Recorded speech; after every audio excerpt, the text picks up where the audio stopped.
Spain Argentina ফাইনালের পর মাঠের অন্যতম আলোচিত চরিত্র কোনো খেলোয়াড় বা কোচিং স্টাফের কোনো সদস্য নয়, বরং এই আলোচিত চরিত্র হচ্ছে লামিনে ইয়ামালের ভাই কেইনে ইয়ামাল।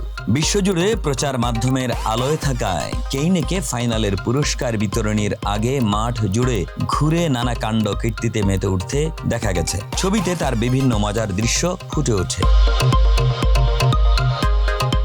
কেইনে ইয়ামালের বয়স খুবই কম, বর্তমানে সে শিশু, কিন্তু এরই মধ্যে সে ইন্টারনেটে ব্যাপক জনপ্রিয়। বিশেষ করে বড় ভাই লামিন ইয়ামালের প্রতিটি বড় সাফল্যের পর তাকে মাঠে দেখা যায়। ভক্তরা তাকে লামিনের লাকি চার্ম বা শুভকামনার প্রতীক হিসেবে মনে করেন।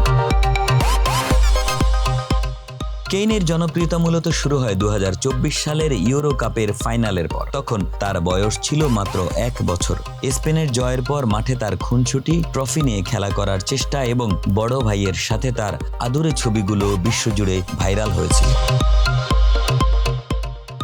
লামিন ইয়ামাল তার ছোট ভাই কেইনেকে কতটা ভালোবাসেন তা তাদের সোশ্যাল মিডিয়া পোস্টগুলো দেখলেই বোঝা যায়। লামিন অনেক সময় কেইনের ছবি পোস্ট করে তাকে তার শক্তির উৎস হিসেবে উল্লেখ করেন। বিশ্বকাপ বা ইউরোর মতো বড় টুর্নামেন্টের ফাইনাল শেষে যেখানে বড় বড় ফুটবলাররা আবেগে ভাসেন, সেখানে কেইনের দেখা যায় একেবারে নির্ভর ভঙ্গিতে। তার কাছে ফুটবল মাঠ মানেই এক বিশাল খেলার মাঠ।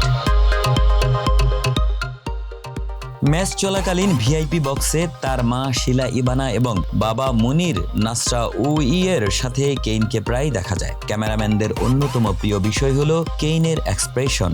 সে স্পেনের জার্সি পরে যখন গ্যালারি থেকে ভাইকে উৎসাহ দেয়, সেই দৃশ্যগুলো ফুটবল ভক্তদের হৃদয়ে জায়গা করে নেয়।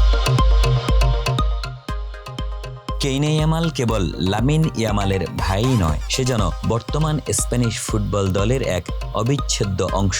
2024 ইউরো থেকে শুরু করে 2030-এর বিশ্বকাপ ফাইনাল মাঠে লামিনের পায়ের জাদুর পাশাপাশি কেইনের মিষ্টি দুষ্টুমি দেখতেও এখন মুখিয়ে থাকে ফুটবল বিশ্ব। অনেকের মতে লামিন যদি হয় স্পেনের বর্তমান, তবে কেইনে হলো সেই পরিবারের ভবিষ্যৎ আনন্দ। ডেস্ক রিপোর্ট, মানব কণ্ঠ।